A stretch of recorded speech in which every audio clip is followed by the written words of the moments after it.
Before we begin, let me say right away, yes, it's a tough story, but these are the kinds of things that happen in real companies. My mother works in an office, so these topics are really close to my heart. This isn't just a story for the sake of use, it's based on real life experiences. Everything you see here, the names, the companies, are fictional. The goal is simple, to help you recognize yourself in the stories and perhaps avoid repeating other people's mistakes. You've got 2 weeks to fix this system, or we're done. Alan barked across the boardroom, like he was reading a meme off his iPad. I didn't even look up. I was staring at the real problem. 3 investors in the corner whispering unto each other, half smiling, like they'd already decided how the obituary would read. My pulse didn't spike. My voice didn't shake. I just closed my laptop slowly and stood. 9 engineers stood with me. No cue, no warning, just a shared instinct, like when a flock turns midair. Alan's jaw twitched. The interns by the glass froze, like they'd just witnessed a live resignation tsunami. One of them dropped their pen. I almost smiled. Before we go any further, take a second to like the video and subscribe. Seriously, it helps more than you know. 97% of you are here every time and still haven't hit that button. It keeps this kind of story going, and we've got a hell of one coming. Anyway, back to the walkout. Let me rewind for a second, though. This didn't come out of nowhere. For 6 years, I'd been the ghost in the machine at Stratus IQ. I don't mean that in a poetic way. I mean, I literally built and maintained the back-end stack that made our logistics platform tick. They ran on flashy dashboards and quarterly projections. I ran on cron jobs, JSON schemas, and database locks that dated back to a custom fork we'd patched in 2019. They didn't know what non-breaking deploys meant, but they sure as hell liked when we hit SLA guarantees 3 quarters in a row. They used to say the system was held together by duct tape and one woman's caffeine intake. Cute, but wrong. It was held together by me and 9 engineers who knew the smell of a bad comet before the CI pipeline even caught it. We didn't build fast. We built right. Custom triggers, fallbacks for edge case anomalies, even regional failover scripts that ran silently during hurricane season. No outages, no credit grabbing, just uptime. But then Alan White came in, some M&A wunderkind with a podcast voice and a VC glow-up. He strutted in from some dating app acquisition and started throwing around phrases like velocity culture and zero legacy tolerance. You could practically smell the TikTok pivot on his breath. He didn't ask what we built. He just asked when we'd rewrite it, and then he brought in consultants. God, the consultants. They came in with neck tattoos and hoodies and started poking around like they were looking at museum artifacts. One of them had the audacity to say, "It's like this system was built by a paranoid genius with abandonment issues." I told him, "She prefers the term reliable architect." He blinked. Didn't get the joke. By the end of week 1, they were writing reports, judging commits without context, and suggesting we move core routing logic to a no-code tool they saw in a demo once. Meanwhile, we were managing live freight data, reconciling latency spikes from European vendors, and keeping load balancing smooth across North America during a logistics crunch. But Alan didn't care. Optics. Headlines. We'll modernize in 2 weeks. That was his timeline. He even said it during a board meeting, with our entire team sitting there, told everyone that if we didn't deliver a new system by the end of the sprint, he'd find people who would. I looked over at my team. Marcy, who hadn't taken a sick day since 2017. Rard, who still had all 4 versions of our data ingestion pipeline memorized. Nico, who once patched a caching error from a hospital bed. They all looked at me the same way, like they were waiting for permission. I gave it. We stood up. We left. No shouting, no declarations, just 9 silent shadows behind me and the slow sound of our badges hitting the marble desk at reception. That was yesterday. The quiet before the collapse. Tomorrow morning, at exactly 9:14 a.m., the routing engine would fail for the first time in 4 years. And Alan? He still wouldn't understand why. It started the way most catastrophes do in tech, with a man in a blazer trying to make a name for himself. Alan White didn't walk into Stratus IQ like a leader. He swept in like he was doing us all a favor. I remember the welcome email he sent company-wide. It read like a TED Talk transcript. "Innovation is acceleration," he said. "Velocity is virtue. Legacy is dead." The guy came from some match and chat startup that got acquired for inflated paper money and folded 6 months later. Somehow, that counted as a win. He had the haircut of a man who'd never touched source code but gave keynotes about it. And from the moment he stepped into that glass office, everything changed. First to go, trust. Without warning, Alan brought in outside consultants to audit our entire infrastructure. Didn't consult me, didn't consult anyone on the architecture team. One morning we logged in and found unfamiliar usernames poking around in production branches. When I confronted him, he shrugged like it was beneath him. "You all seem very attached to your code," he said, sipping cold brew like it made him insightful. "You'd be attached to," I replied, "if it processed real-time shipping data across 4 continents without crashing once since 2019. He didn't respond, just smiled that tech bro smile like he'd already replaced me in his head with a shiny no-code dashboard and a motivational Slack bot. The consultants? A rotating circus of buzzword vomit. They were obsessed with clean UIs and hated comments in code. One of them, Kyle maybe, called our data structures archaic. Archaic, like he was giving a tour through Pompeii. I asked him if he'd ever handled load balancing for 6 million real-time logistics requests per hour. He blinked like I asked him to recite the Constitution. They wanted to move everything to a modular SaaS backend hosted on some platform Alan saw demoed at a fintech mixer. When I explained that our infrastructure wasn't modular by design, that it had to be tightly integrated to hit those SLA guarantees, he waved me off. "Silos create stagnation," he said, "and stagnation kills scale." What killed me wasn't that he said it was that he said it to the board, in front of investors, like he was setting the stage for a grand disruption, like we were the problem, and that's when he dropped it. "If this system isn't modernized in 2 weeks," Alan said, standing at the head of the glass-walled boardroom like he was pitching the next iPhone, "we're done." The room went quiet. I could feel every engineer's eyes on me, not out of panic, but out of calculation. 2 weeks? We couldn't even read the consultant reports in 2 weeks, let alone refactor systems that touched every fulfillment center from Kansas to Singapore. It was like asking an airplane mid-flight to switch engines and repaint the wings. Alan didn't understand how enterprise logistics worked. He didn't understand why our archaic systems were written in 3 languages and maintained with ritualistic precision. He didn't understand why I had documented fallback routes for warehouse outages in 3 different time zones, because he didn't understand what failure meant in our world. In social apps, failure was a page reload. In logistics, it was $11 million in missed deadlines and 2 clients suing for breach. But optics? Optics he got. And making us the villain? That played well. The board nodded along, not because they agreed, because no one wanted to look like the obstacle to progress. Everyone loves a disruption story, until it costs them revenue. 2 weeks. That's what he gave us. I didn't protest, didn't explain, didn't defend. I just looked at my team, gave the smallest nod, and started counting the hours until we walked. The silence after Alan's announcement hung in the air like bad code on production. Everyone could feel it, but no one wanted to admit something was about to crash. He looked right at me, not at my badge, not at the resume he never read. Me, like he'd just flipped the kill switch and was waiting for me to blink. I didn't. I nodded. Then I stood. I didn't say a word, didn't make a speech, no dramatic pause. I just pushed my chair back slow and deliberate, the scrape on the polished tile cutting through the hush like a scalpel. And then, like muscle memory, 9 chairs followed.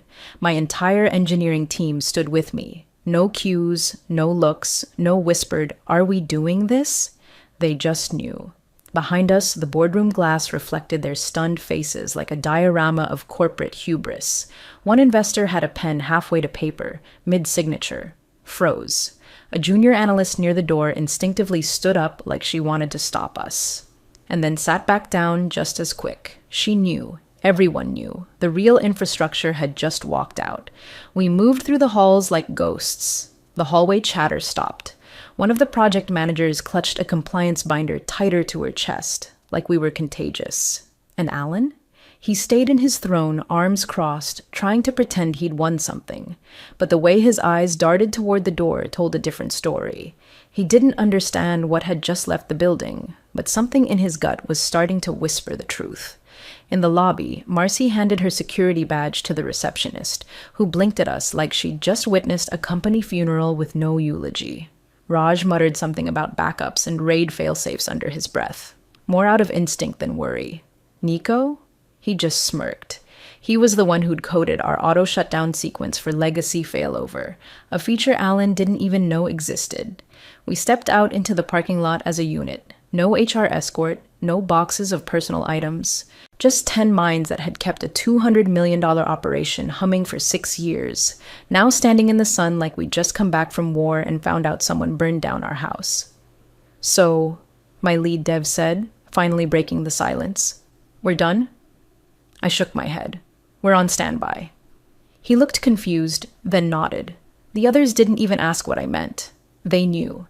We'd spent the last 6 years engineering more than systems. We'd engineered leverage. Every critical process, every access pattern, every compliance audit requirement had one thing in common: us.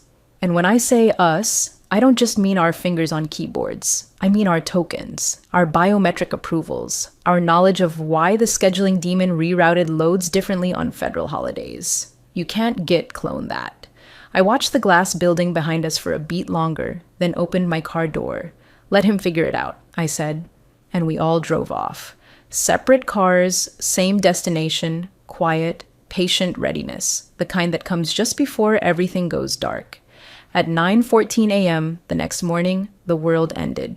Not the dramatic kind, no mushroom clouds or screaming headlines, just silent failure. A kind that only logistics people understand, a kind that doesn't scream, it erases. The Stratus IQ routing engine didn't glitch or slow down, it ceased. Fully. Like someone yanked the power from a life support machine and walked out of the room. 1 second, everything was humming along. Trucks moving, routes calculated, freight updates pinging dispatch centers with real-time efficiency. The next, dead dashboards. Error logs flooding. Fulfillment centers pinging blank screens like Morse code in the void. API endpoints spat out 503s like popcorn. Every external client dashboard frozen. Alan didn't notice at first. He was in his office doing what he did best, talking about progress. Pitching an investor on a leaner, faster, smarter future. Probably even name-dropped ChatGPT like it was part of our pipeline. But the moment someone from Ops knocked with that tight, pale look on their face, you could feel the pressure drop. He followed them to the war room like a man walking into a house and only just smelling the smoke. Inside, it was chaos. Marketing asked if it was a DNS issue. Sales wanted to know if this would affect renewals. Someone from finance asked if refunds needed legal sign-off.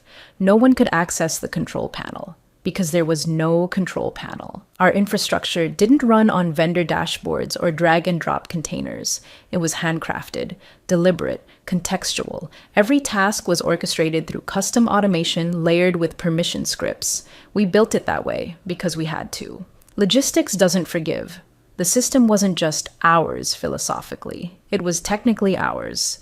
Deployment required quorum, 3 engineering leads minimum. Scheduled tasks, biometric confirmations, access to critical logs, rolled daily, encrypted, decrypted only through personalized keys. The consultants hadn't even seen most of it because they never got through the first authentication gate.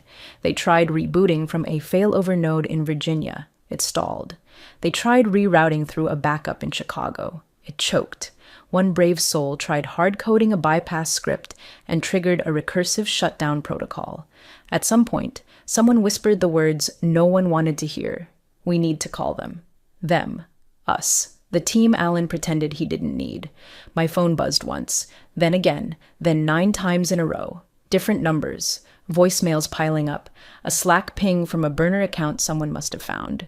Then an email from Alan himself. Subject line. Urgent. Please respond. I didn't open it. Neither did anyone else.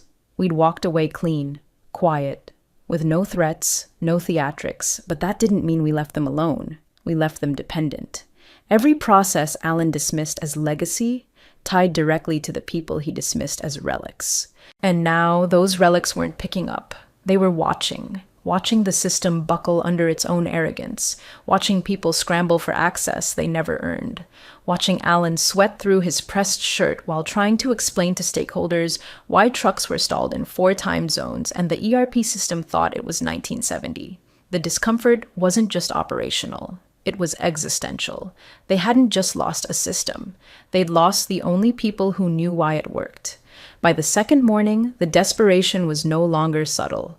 The war room turned into a morgue with better snacks. Consultants now wore their lanyards like choke collars, hunched over keyboards trying to brute force a system that never ran on force. Every whiteboard was filled with dead guesses and arrows pointing to nowhere. Could be container lockout? Maybe Redis permissions? What if we run a dummy trigger with elevated... Nope. Every fix they proposed depended on something we built and something we owned. That was the problem. They didn't just fire a team. They fired the only people who had the keys to a digital cathedral built brick by encrypted brick. I got a text from Nico. They finally found the repo's private forks. Poor bastards think they found a treasure map. Don't even know it's in Klingon. The consultants dug through our Git repos like raccoons in a dumpster. They pinged dormant branches, tried to reconstruct pipeline configs, even spun up a local copy on a staging cluster. But the first deployment test failed. Not because of syntax, not because of environment mismatch, but because every deploy, every single one, required a quorum signature. 3 keys, all distributed to senior engineers, a design choice we made after a vendor tried hijacking an update rollout back in 2020. Our contracts allowed it. Our lawyers approved it. Alan hadn't read that far, so they escalated. Legal called. The voicemail was polite, urgent, but composed. I waited 2 hours, then replied via email. All architecture and access patterns were documented per contract. Please consult Appendix F. It was a single sentence. No greeting, no signature, just the truth. Appendix F had one purpose, reactivation. It was a clause buried 63 pages into the original engineering agreement I negotiated in 2018 after a round of exec reshuffles nearly wiped out our test servers. I insisted on protection for the people who knew how the system actually worked. It stated, in clear language, that in the event of unplanned termination or abandonment of key personnel, full system access would be locked pending arbitration unless the reactivation clause was triggered. To trigger it, you needed 3 signatures, mine and any 2 others from the original architect team, and that meant they needed us. Not figuratively, not in some nostalgic, please come back, we need your vision kind of way. Literally, legally, technically. Alan, who loved 2-week sprints and hated red tape, had walked face first into the one thing you can't disrupt with buzzwords, a signed contract. They sent another message, less polite this time. Something about breach of duty and impact disclosures. I forwarded it to my lawyer. Let them swing, she wrote back. They're flailing. By now, the fulfillment dashboard had been offline for 43 hours. Clients were sending angry emails. 2 threatened to trigger SLA penalties. Finance was panicking over revenue leakage. Someone in sales tried to reassure a major client by saying, "We're in a brief transition window." That client CC'd the CFO and used the phrase, "gross negligence 4 times." Meanwhile, I watered my plants, logged off social, took a walk, and waited, because they had fired the people who built the vault, without checking if anyone else knew where the skeleton key was buried. The email came in at 7:42 a.m., marked urgent, flagged red, and followed by 2 more within the same hour. This time, it wasn't from Alan. It was his assistant, Julia something, trying her best to sound composed while clearly typing from a keyboard soaked in panic sweat. Subject: critical system downtime, contractual re-engagement request. She asked, politely, desperately, if we could discuss a potential short-term advisory role to assist in infrastructure reactivation. The kind of corporate plea written in soft legalese, like if you word it gently enough, maybe the fire burning behind you won't count as arson. I didn't reply right away. I made coffee, read the email again, then pulled up a folder labeled Wyke Insurance on my local drive, and sent back a single file. My signed employment contract from March 2018. No message, just the attachment. 30 minutes later, I got a reply. Can you clarify the relevance? So I opened the PDF, scrolled to page 14, highlighted section 9.3, and sent it again, this time with a note that said, "This is the relevance." Section 9.3, Core Continuity and Service Covenant. In the event of termination without cause, all services tied to architect-held credentials become inactive pending formal arbitration or reactivation agreement signed by the primary architect and a quorum of original engineering leads. They hadn't fired a project manager. They hadn't downsized a redundant department. They had, through arrogance and ignorance, terminated the person who held operational continuity as part of a binding agreement. One they all signed.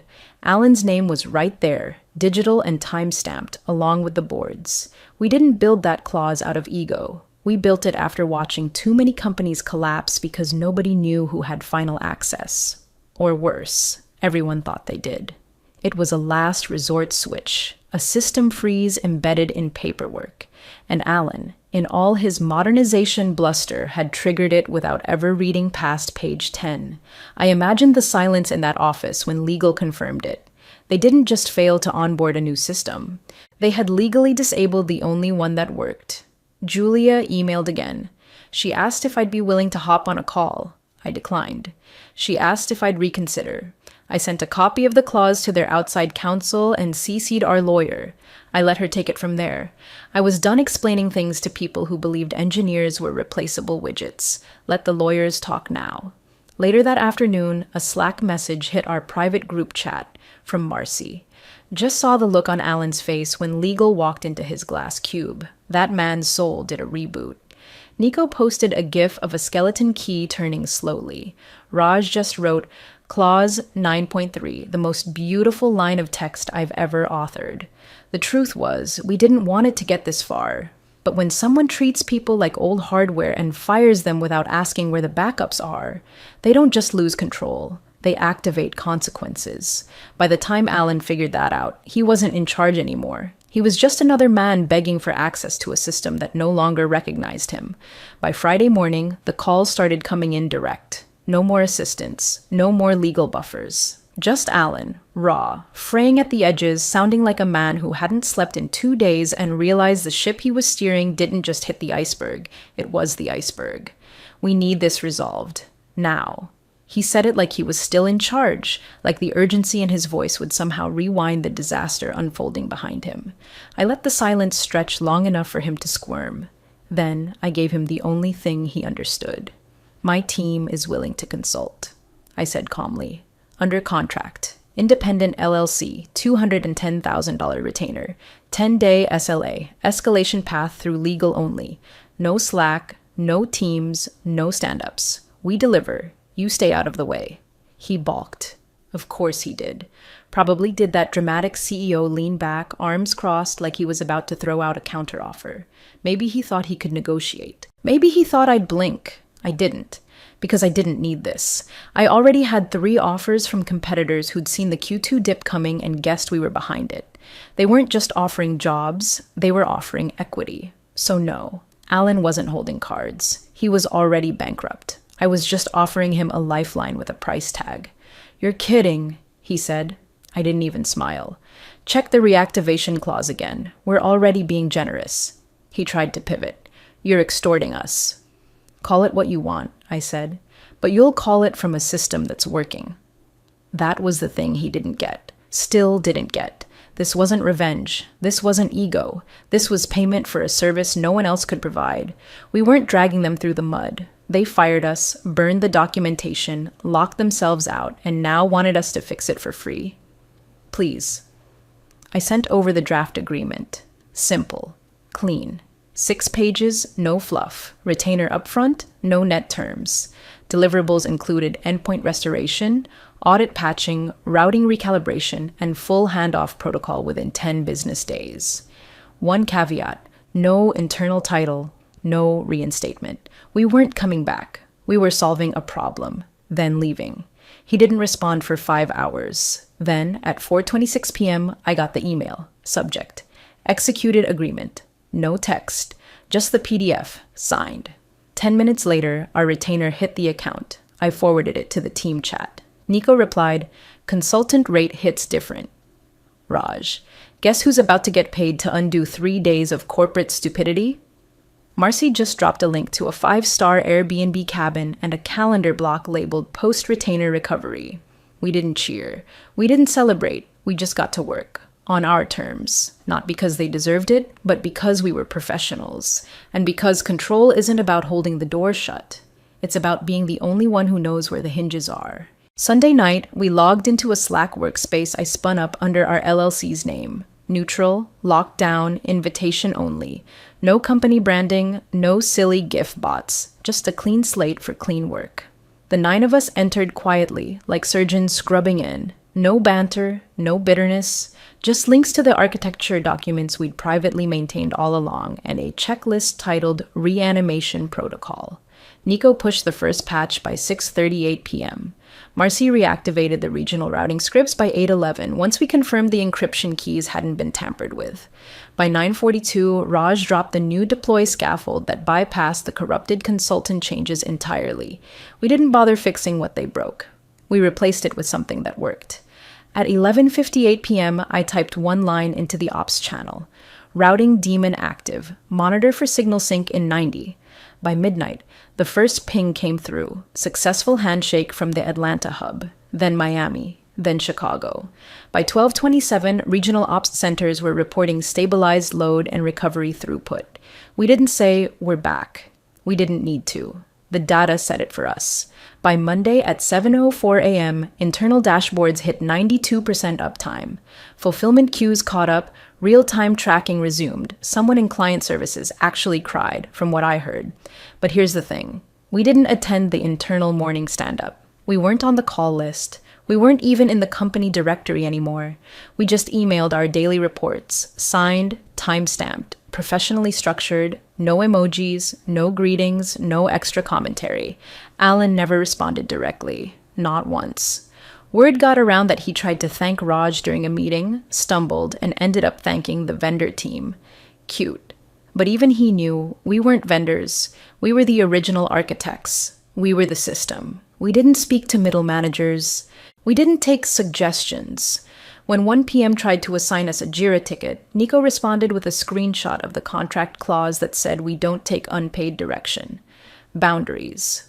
Glorious, airtight boundaries. Every deliverable we promised was delivered. Every gap we didn't promise, still broken. Still theirs. That was the real message. We weren't back to fix everything. We were back to fix what only we could. And once that was done, we wouldn't linger. Control wasn't walking into the building and demanding respect. Control was not walking in at all and still being the only reason the lights came back on. 6 weeks later, the Q2 filing went public. I wasn't looking for it. I don't obsess over postmortems. I build futures, not graveyards. But Raj flagged it in our group thread with nothing more than a single line. Appendix D, you're gonna love it. And I did.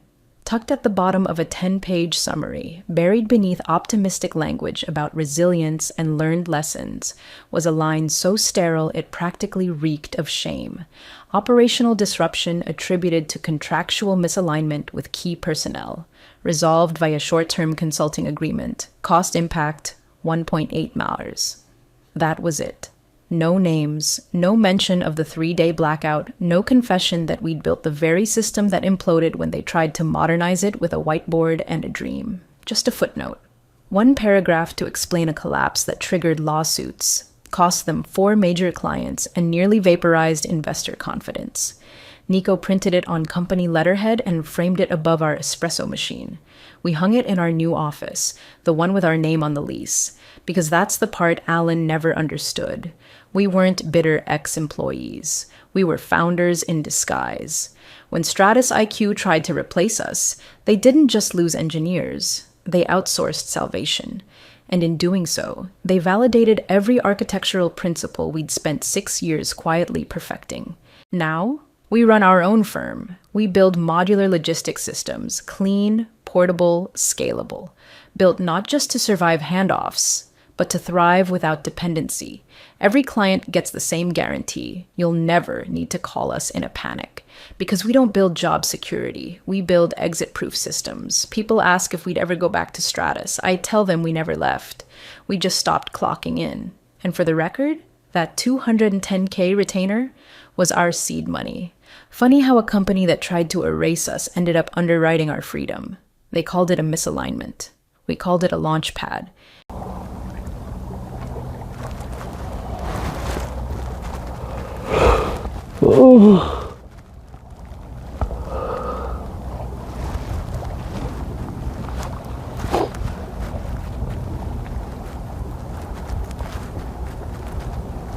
아니 이 양반은 화장실 따시지.